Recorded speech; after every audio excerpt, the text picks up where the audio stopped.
আমাদের শামীম ভাইয়ের সাথে যখন কোলাকুলি করি মনে হচ্ছে আল্লামা সাঈদীর ঘ্রাণ পাই।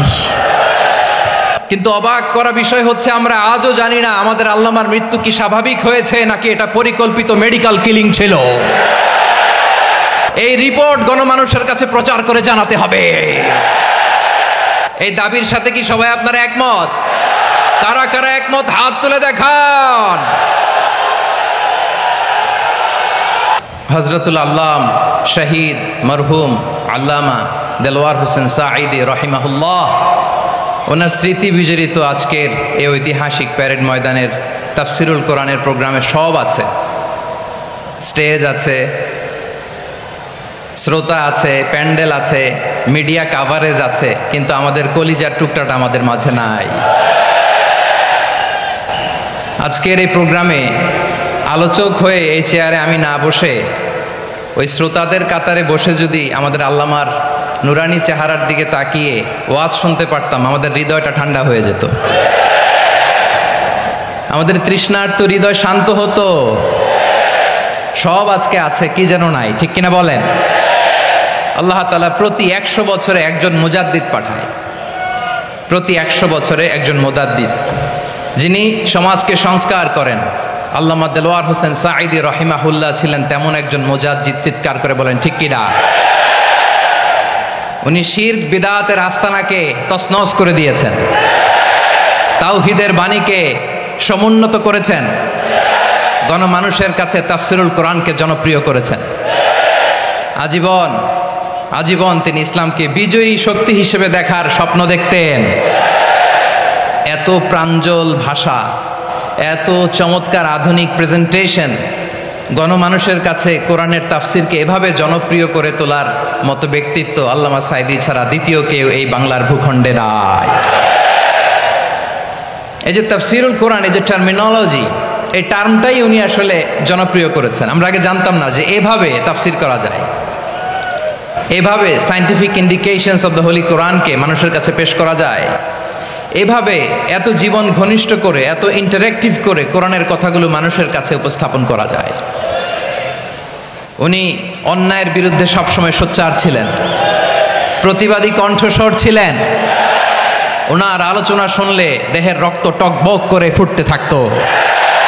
আল্লাহু আকবার, আল্লাহু আকবার, আল্লাহু আকবার। He was a strong mouthpiece of Islamic revivalism. Islamic জাগরণের স্ট্রং মাউথপিস ছিলেন আল্লামা সাঈদী রাহিমাহুল্লাহ। অনেক দোয়া পেয়েছেন, আমরা পড়েছি, এমন জীবন তুমি করিবে গঠন, মরণে হাসিবে তুমি, কাঁদিবে ভুবন।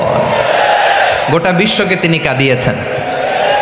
আল্লামা যখন ইন্তেকাল করলেন, আমি তখন মালয়েশিয়া থেকে যুক্তরাষ্ট্রে একটা কনফারেন্সে যোগ দিতে যাচ্ছি, কাতার এয়ারলাইন্সে। মালয়েশিয়া থেকে দোহাতে নামলাম। দোহায় যখন আমার ট্রানজিট, তখন শুনতে পেলাম যে আল্লামা বিদায় নিয়েছেন। সোশ্যাল মিডিয়ায় শুনে বিশ্বাস করতে পারলাম না। মুহূর্তের মধ্যেই মাসুদ সাঈদী ভাইকে মেসেজ করলাম, উনি কোনো উত্তর দিতে পারলেন না। মাসুদ ভাইয়ের সাথে যখন কোলাকুলি করি, আমাদের শামীম ভাইয়ের সাথে যখন কোলাকুলি করি মনে হচ্ছে আল্লামা সাঈদীর ঘ্রাণ পাই।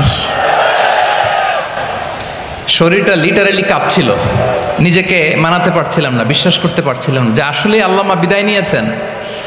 ইন দ্য মিন টাইম আমার সেকেন্ড ফ্লাইট দোহা টু নিউ ইয়র্ক, 12 ঘন্টার ফ্লাইটে উঠলাম, ইন্টারনেট থেকে বিচ্ছিন্ন হলাম। নামার পরে শুনলাম আল্লাহু আকবার, যেখানে ওনাকে কবরস্থ করার কথা ছিল সেখানেও কবর দিতে দেয়া হয় নাই। ছবিগুলো দেখতে লাগলাম, হাসিমাখা মুখ, হাসিমাখা নিথর দেহটা, মরণে হাসিবে তুমি, কাঁদিবে ভুবন। From east to west, from north to south, the entire globe, গোটা বিশ্ব ওনার জন্য কেঁদেছে, গোটা বিশ্ব কেঁদেছে। কাবার গিলাফ ধরে ধরে মানুষ চিৎকার করেছে। এর চেয়ে শ্রেষ্ঠ মৃত্যুকার হতে পারে? আমাদের আল্লামার আর কি পাওয়ার ছিল বলেন? আর কি পাওয়ার ছিল? কুল্লু নাফসিন যায়িকাতুল মাউত, যারাই দুনিয়াতে আসবে তারা ইন্তেকাল করবে, এটা আমরা মেনে নেই, এটা আমরা জানি। কিন্তু অবাক করা বিষয় হচ্ছে আমরা আজও জানি না আমাদের আল্লামার মৃত্যু কি স্বাভাবিক হয়েছে নাকি এটা পরিকল্পিত মেডিকেল কিলিং ছিল। এটা যে পরিকল্পিত মেডিকেল কিলিং ছিল, এটা ধারণা করার পেছনে অনেক কারণ আছে। তিনি আধিপত্যবাদের বিরুদ্ধে সোচ্চার ছিলেন, ফ্যাসিবাদের বিরুদ্ধে সোচ্চার ছিলেন, রাজনৈতিক প্রতিহিংসার শিকার ছিলেন। এজন্য এটা মেডিকেল কিলিং হতে পারে এ ধারণা আমরা করতেই পারি। আওয়াজ করে বলেন ঠিক কি না? যেই সময়টা আমরা কাটাচ্ছি, এত সুন্দর সময় বাংলাদেশ আর পাবে না। আমাদের জন্মের পর থেকে এরকম চমৎকার সময় আমরা পাই নাই। এটাই আসল সময়। আমরা ইন্টারিম গভর্নমেন্টের কাছে দাবি জানাই, উচ্চতর তদন্ত কমিটি করে এটা কি হত্যাকাণ্ড ছিল নাকি স্বাভাবিক মৃত্যু ছিল, এই রিপোর্ট গণমানুষের কাছে প্রচার করে জানাতে হবে। এই দাবির সাথে কি সবাই আপনারা একমত? কারা কারা একমত হাত তুলে দেখান।